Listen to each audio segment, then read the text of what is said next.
And that's what it was. And after the sparring, we respected each other. Like, it was a different type vibe after we sparred, honestly. Now it was like, oh, damn, bro. Like, damn. Like, we really started to get to know each other, you feel me? Because when he came to our gym, he was popular. Like, Shakur was the guy. They knew him. Everybody knew him. And amateurs. One thing I can say, though, because, I've been seeing, we've been amateur together and stuff. Right. Yeah. Tio can fight. Tio can fight. The boxing community was caught off guard when footage from a private training session surfaced, appearing to show Keyshawn Davis dropping Shakur Stevenson during sparring. The brief clip drew attention to Davis's sharp execution and precise timing, offering a glimpse into how demanding elite-level preparation can be behind closed doors. Davis later acknowledged Teofimo Lopez as a legitimate threat, explaining that he has first-hand experience watching both Stevenson and Lopez compete during their amateur days. His comments point to a broader reality of the sport. While natural ability exists across the board, it is a combination of readiness, quickness, and tactical planning that ultimately decides who gains control once the fight counts. Against Shakur playing out, because you want me to tell you the truth, like, this fight could have been the winner's bracket fight. In other words, they're jumping to it, but at the end of the era, it may have been Teo and Shakur, especially if you would never fight Shakur, right? How do you see this fight playing out? I see it playing out, let's say, I see it starting off slow. Okay. And then I see as Shakur wins the first round, as Shakur wins the second round, slowly, I think Teo is eventually going to start picking it up and start imposing his will. Right. And then, it's just going to go from there. That's how I think it's going to go. That's a fair assessment. That's a fair one. Especially for that. When asked how a matchup between Teofimo and Shakur might unfold, the response turns candid. Keyshawn Davis reflects on his own time sparring with Shakur Stevenson and makes it clear there was no personal edge to it. It was pure competition. He explains that once they engaged, finding clean openings was difficult, while Stevenson was able to land counters with consistency.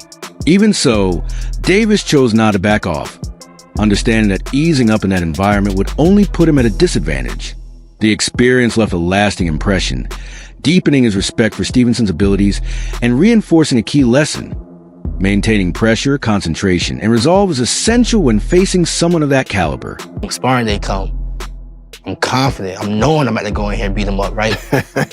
When I get in the ring, man, why I cannot hit this man, right? I cannot hit him, but he touching me. So I'm like, oh, this is different. He different. Like, he different. So I just keep, I'm 14, he's 16. I just keep going, I just keep going. So some getting through, some not, some getting through, some getting not. And I felt as if I was to step off the gas pedal, he was gonna get me. So I just had to keep going, you feel me? And I know he explained that a lot of times in interviews, like that's why he respect me so much, because in that sparring right there, I didn't respect him at all. I was trying to F him up, you know what I'm saying? Like, and that's what it was. And after the sparring, we respected each other. Like, it was a different type vibe after we sparred, honestly. Now it was like, oh, damn, bro, like, damn. Like, we really started to get to know each other, you feel me? Because when he came to our gym, he was popular. Like, Shakur was the guy. They knew him. Everybody. Shakur Stevenson has approached this training period with relentless intensity, showing a high level of concentration and commitment from start to finish. Each workout is handled with structure and purpose, focused on refining his form, increasing his quickness, and building lasting stamina. His preparation isn't limited to physical work alone. He spends time breaking down opponents, studying tactical options, and mentally rehearsing possible situations he could face on fight night. The camp is built around steady progress, accuracy, and tightening every part of skill set. By keeping this mindset throughout camp, Shakur is positioning himself to step into the ring fully ready, mentally sharp, physically conditioned, and prepared to carry out his strategy at the highest level. Discipline, time away from my family. How you gonna beat me? Ain't no way you can beat me that way, bro. That's why I keep saying I'm the best. Niggas don't want this shit more than me. I know it. I know it. I want this shit so bad. So bad. Shit easy, gang. Easy, man. Easy. Always easy, man. You already know. Always easy, man. This supposed to be a sprint. Let's go. This ain't no sprint. No, it's a job. Let's go. We ready. Hey, boy. Keyshawn Davis looks back on his deep-rooted relationship with Shakur Stevenson, explaining that their connection was established early and extended well beyond boxing. He has often described Stevenson as family rather than just a fellow fighter. Even with that closeness, a natural competitive edge emerged, motivating both of them to raise their standards and push harder as their careers progressed. That balance between friendship and rivalry played a significant role in their development, allowing each to learn from the other while constantly striving to improve. Keyshawn makes it clear that the competition between them was always built on respect and a mutual ambition to reach the top of the sport. It's family, bro. Like I'm never ever fighting Shakur. You know what I'm saying? I'm not. It's not even gonna feel right. What were some of the experiences, like with you guys growing up, like as young men and young teenagers in Virginia? Like, what some of those things that shaped you to know, like, he's my brother, man. I could never do that. Yeah, the moment when I was like, all right, yeah, Shakur, I genuinely actually got real love for you, was when I was going through my deep depression times. Even before I was going into the mental home, I used to tell my brother a lot. But then I started like backing off from my little brother because he was my little brother. I started talking to Shakur a lot about like how I was feeling and how I was thinking and what I was doing to myself. And Shakur was just giving me advice that I really like taking and like, damn, okay, I got you and stuff like that. And then I end up going to the mental home and, you know, like he calling me in there, checking up on me and stuff like that. I get out of the mental home, he pulling up on me, making sure I'm straight, making sure I get back in the gym, make sure I continue to do what I love. So in an appearance on the Ariel Helwani show, Shakur Stevenson spoke openly about his upcoming matchup with Teofimo Lopez. Recognized for his sharp accuracy and thoughtful approach inside the ring, Stevenson addressed the doubts surrounding whether he prepared to take on an opponent like Lopez. He made it clear that his confidence isn't shaken, stating that Lopez has yet to face someone with a specific skill set. According to Stevenson, this bout presents challenges Lopez hasn't previously encountered, as his blend of quickness, tactical awareness, and in-fight adjustments is designed to push opponents into unfamiliar territory. He also made it clear that his attention isn't on outside noise or promotion. His mindset is centered on readiness, execution, and meeting the demands of the contest itself. The way he spoke reflected not just belief in his abilities, but a strong grasp of what it takes to succeed against a fighter known for power and presence. Stevenson went on to explain why staying committed to his natural style is critical. He emphasized that he has no intention of changing who he is to satisfy expectations or turning the fight into an unnecessary exchange. Instead, his plan is to remain calculated, managing range, rhythm, and tempo while capitalizing on any mistakes Lopez makes. By keeping his composure and relying on ring intelligence, Stevenson aims to control how the fight unfolds from the very first round. This approach underscores his growth as a fighter, highlighting his ability to value strategy over emotion and reinforcing why he's viewed as one of the most analytically gifted young boxers in the sport. Cool. I mean, that's their opinion. Like, you know, they could say that. But I know he never fought nobody on my level. Like, I'm 1,000,000% sure that T.O. has never seen nobody as good as me in his life. He's talking about, like, once he gets through you, then he wants Crawford, names like that. How do you think he would do against someone like Terrence at this point? I think he gets knocked out. Can't even hang with him. Yeah, he's too little. Bud is too big for him. Right. As far as skills, though, do you think he's on par with the likes of Terrence? I'm not going to say he's on a Terrence Crawford level of skills, but he's very skillful. He got a lot of things with him that puts him at a high level. One thing that was interesting to me was it seemed like you were going to move on from Matchroom, but now Eddie Hearn is involved in this, and this is a Matchroom event, it seems like. I know it's a ring card too, but he's promoting it here in the United States. So what is the state of your relationship with Eddie and Matchroom at this point? Eddie's my guy. I'm actually not signed to Matchroom, but he's my guy. I'm a big fan of Eddie Hearn, and nothing but respect to him, but I'm glad he's the promoter that's on this card. I'm glad to share the spotlight with his promotional company. So if he's your guy, how come you're not signed to Matchroom? I mean, it's just business. If it makes sense, then I will. You know, if it come down to it and that's what makes sense, then we'll do it. But right now, I don't think it makes sense. Okay, so are you just more of like your own man at this point? Your own entity? Yeah, I am. Okay. Do you negotiate with the ring people, with Turkey? You just do that yourself? No, me and my manager, Jay Prince.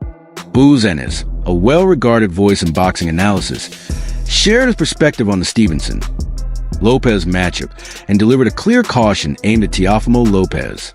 He stressed that overlooking Shakur Stevenson would be a serious error. Ennis explained that Stevenson's speed goes beyond raw quickness. It operates as a strategic weapon that allows him to manage exchanges, slip incoming shots, and set up accurate counters. He pointed out that fighters who depend mainly on power, without fully accounting for timing and movement, often struggle against Stevenson's style. In Ennis's view, Lopez must fully acknowledge Stevenson's skill set, because the blend of ring intelligence and pace that Stevenson brings create a distinct and dangerous problem inside the ring. We're gonna pick them apart. And I gotta tell everybody that what you call him is real athletic too. Teofimo. So I mean, I don't think it's gonna be an easy fight. You know what I mean? People think, a lot of people say it's gonna be easy and all that. Nah. Teofimo can punch and he can box. And like I said, he's real athletic. So, you know what I mean? That'll make it a little difficult right there. You know what I mean? I see a lot of people going back and forth with it. Some people think Teo got the advantage because of the weight and that he's athletic and explosive. Some people say Shakur is the better boxer. Yes. Right? Yeah. How you see that fight ending? Well, they saying, they got the weight and all that. I see Shakur box big guys, light heavyweights and all that stuff. Just like Moose, they box heavyweights and put the heavyweights down. You know what I mean? I think that's the right move for him. You know what I mean? Get up, and I think he can really do good at that weight. This isn't a stoppage. I'm looking at a decision, not a stoppage. But then it all according how Teo come in. If Teo come at him, he's gonna run into some shots. It might be over. You know what I mean? Now, you always tell me it's the shot that you don't see coming. That's it. That's that power is speed. Right. So, could it be a situation where people underestimate Shakur's puncher power? Yeah. I think Shakur can punch. You know what I mean? I think he can punch. It's just, like I said, speed is power. You know, not them guys, muscle-bound guys come in and they tell me, he can punch and all that. Like I just got finished saying, like you just got finished saying, matter of fact. The punch that you don't see knocks him out. And they always say, man, I didn't see that. And Raphael, a longtime boxing journalist, shares his take on the matchup by focusing on the accomplished resumes and contrasting strengths of both fighters. He described the bout as a meeting between Stevenson's refined technical skill set and Lopez's athletic explosiveness.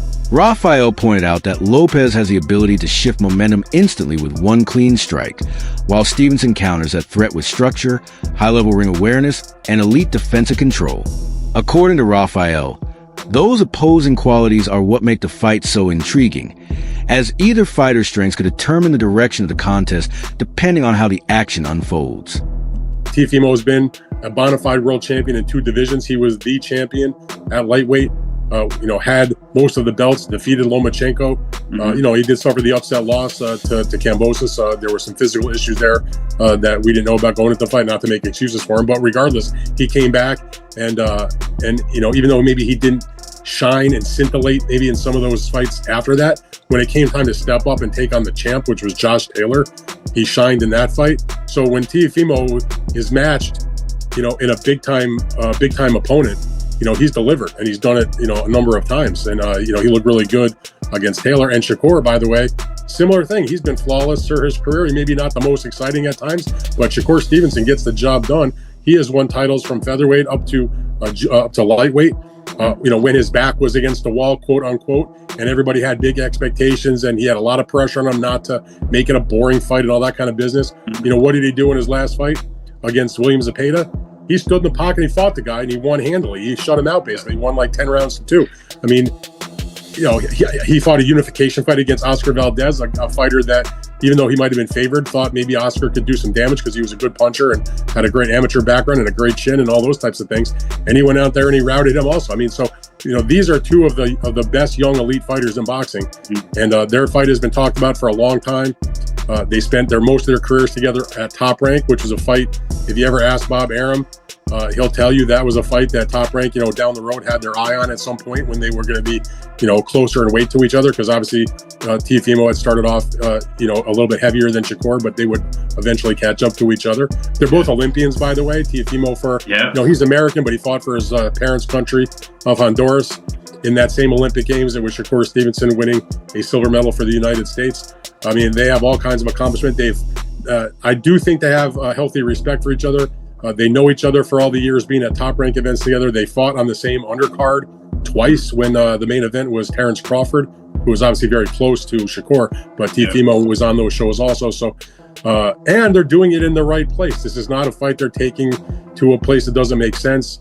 All respect to the big matches they do in Saudi Arabia, but this is the kind of fight that belonged in America, and it didn't belong in Las Vegas. It belongs in New York City at Madison Square Garden. Teofimo is from Brooklyn. Shakur is from Newark, New Jersey, which is a 5-minute train ride from Midtown Manhattan.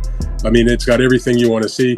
The Garden hasn't had a lot of big fights in the main arena over the last few years. The last one they had was the third fight between Katie Taylor and Serrano. But before that, it'd been, a couple years, I think, since they had a main arena fight. So, Tim Bradley, a former world champion turned analyst, approached the matchup by focusing on its technical meaning and what it represents for the sport's direction. He explained that this fight reflects a broader shift in boxing, where elite young fighters are now facing each other to establish the pecking order for the next era. Bradley compared this moment to the rise of Devin Haney, pointing out that fighters like Shakur Stevenson are part of a wave that prioritizes refined skill, adaptability, and strategic thinking alongside raw strength. Bradley noted that this bout gives both Stevenson and Lopez a chance to solidify their standing in the sport, demonstrating how the new generation blends athletic ability with technical precision. He highlighted Stevenson as a benchmark for accuracy, speed, and ring awareness, qualities that force opponents to raise their level. At the same time, Lopez, known for his explosive power and physical gifts, will be required to adjust to Stevenson's controlled and calculated style. Bradley also suggested that younger fighters watching can take lessons from both sides of this matchup. Stevenson's disciplined, methodical approach, and Lopez's capacity to impose strength and command when the pressure is highest. In his view, this fight carries weight beyond the two men involved, serving as a clear example of boxing's ongoing evolution and where the sport is headed next. Yeah, I think Devin Haney setting the trend. Devin Haney setting the trend. Yeah. Yep, he's setting the trend. Now all these young guys starting to test themselves against each other now. That's what we want to see. That's what we want to see. We want to see who the best is, yo. And then the winner of this fight right here needs to fight Devin Haney. Why not? Why not? Keep it going. Keep it going. But anyways, look, this is a message, man. Anybody that's going to be working that hard, y'all better make sure y'all do y'all damn homework. I'm talking about any commentators, any host, anybody. Do your damn homework, man, for real. You know what I'm saying? Because this not going to be one of them fights where it's going to be rock'em sock'em, both guys hitting each other and stuff like that. No, it's going to be small, little nuancey type of things that if you don't know what you watching, you can't tell us what the hell is going on. All the fans at home going to be like, what's going on? You know, that they don't have the knowledge that you supposed to have to give us some food for our damn thoughts. So do your damn homework on this, okay? Oh, that go for everybody that's gonna be calling this fight, because there's every offense that, or every type of any offense that's gonna be landed, it's gonna have to be earned or set up. Both these guys are intelligent, right? Teofimo Lopez, explosive as hell. He's smart as well. Shoot, you gotta remember, this man was the first man to beat Lomachenko. Yeah, well before Haney. Yeah, So, look, check this out. And you already know Shakur Stevenson. You know what he bringing to the ring. Defense first. Yep, defense first. You ain't getting nothing. I'm gonna get mine when I get mine and when I want to get mine, but you ain't getting nothing. So look, y'all might perceive this fight as being boring and this and that. This is going to be one hell of a technical battle that I can't wait. Another angle in the conversation centered on how Teofimo Lopez typically performs when matched with the highest level of competition. Observers pointed out that Lopez often elevates his game when facing elite opponents, with his true potential closely tied to the caliber of fighter across from him. A bout with Shakur Stevenson is expected to bring out that top version, requiring sharp accuracy, precise timing, and full use of his athletic reactions. This matchup is likely to demand peak performances from both fighters, with Lopez needing to blend his quickness, strength, and ring awareness to stay effective. The analysis stressed that while Lopez's aggressive nature and attacking mindset are assets, they must be balanced with control and restraint. Against a technician like Stevenson, rush exchanges or mistimed advances could be punished immediately. Stevenson's command of range, ability to read patterns, and anticipation of incoming offense only raised the difficulty level for Lopez. Lopez needs opponents like Shakur Stevenson because they are elite fighters. He needs that to bring out the very best in him. I just can't see how it's possible that whilst Teofimo, we've seen a ceiling with him in terms of he's been beaten by certain opponents, we know that he can lose in the ring, but I don't know if that's a genuine ceiling, because I think that his ceiling is actually one of the most changeable in boxing based on who's in front of him. And so actually, I think there's a very, very good chance we're going to see the best possible version of Teofimo Lopez in the ring against Shakur Stevenson. But we should talk about Shakur Stevenson before we get into the nuts and bolts of the fight, what it might look like, and why it's so risky for both men. Now, Shakur Stevenson is currently undefeated. He's 24-0 with 11 KOs. He turned pro back in 2017. He's the same age as Teofimo Lopez at 28 years old, both men in their athletic primes. He's 5'8". I mean, these are on paper heights, so potentially a little bit shorter. He could even be a bit taller than Teofimo Lopez. That's it for today's video. Stay tuned. Until next,